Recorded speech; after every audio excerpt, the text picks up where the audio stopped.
يرضى حافظ مقعد ولا بسم الله الرحمن الرحيم مقعي رويدة شام محمد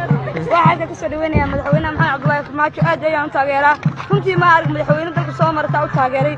madaxweyne Horaasiyad barana waqtigiisa ma jirin laakiin madaxda dalka sida madaxa aad u taageero ama dhiigga soo jeedinta ama maxaa ku taageersantahay madaxweyne farmaajo iyo madaxweyne daacada oo kalsooni buu bixiyaa Soomaalida dhiiggiisa u waraa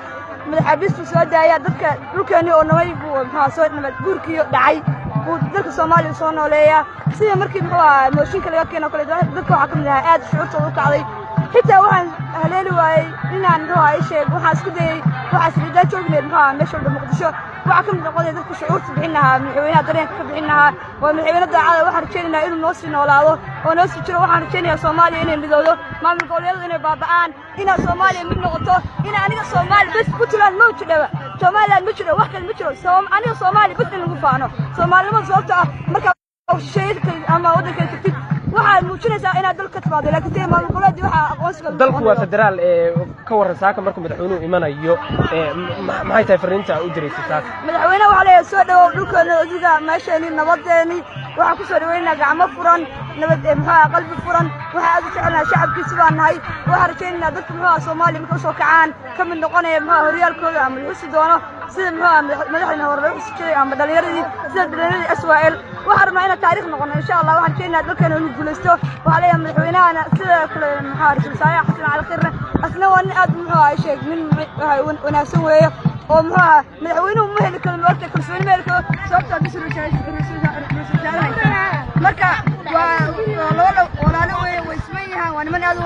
wanaagsan waxa rajaynayaa Soomaaliya inay qabiil ka tagto in madaxda bas ama qabyaaladii waxyaalahaas inay iska suurino sida waxyaalaha jaylka adduunka qabyaalada waa laga tagay wali madaxweyne farmaajo ma la kulantay maxaa ka codsan lahayd way laba kulmin hadda la kulmo runtii waxa rajaynayaa farxadda ama kalsoonida oo dadka dareensiinaya inaan dareensiiyo runtii waxa rajaynayaa waxa u maleynaya inaan ooyinahay oo maleynaya sababta idaw wali ma arag madaxweyne Soomaaliya saaka hadda aragto maxaa oranaysaa ساكا دنكا بسم الله والرحمن والله نبتقليه والحمد لله وحرجينا إن شاء الله أسوأ نبقى إنه الله تو سيدك عدو الرجاني إنه وحوا دباسك تطلع بمشي أنا قلت ذكر معارضة ذكر وحوا قبيلته وحكا كل شيء ذكر وحوا عن عقل هاي ذكر وفكرتك هاي ذكر رأيه ويميتو إنه رأيه والرجاني ذكر كذا شيء صوبها أصلا كل سنة ويرشان Soomaaliya arkeena inay midowdo waxa midaka waxaan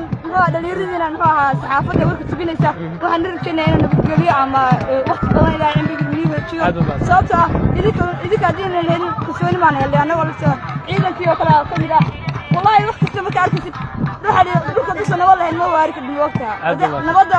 nabada iyo madaxweynaha fiican iyo waxa kamid tahay waxa rajaynayaa waxaan soo dhaweynaa madaxweynaha cusub oo dani iyo farmaajo iyo khayre مقعد محمد رويدة جامع محمد وما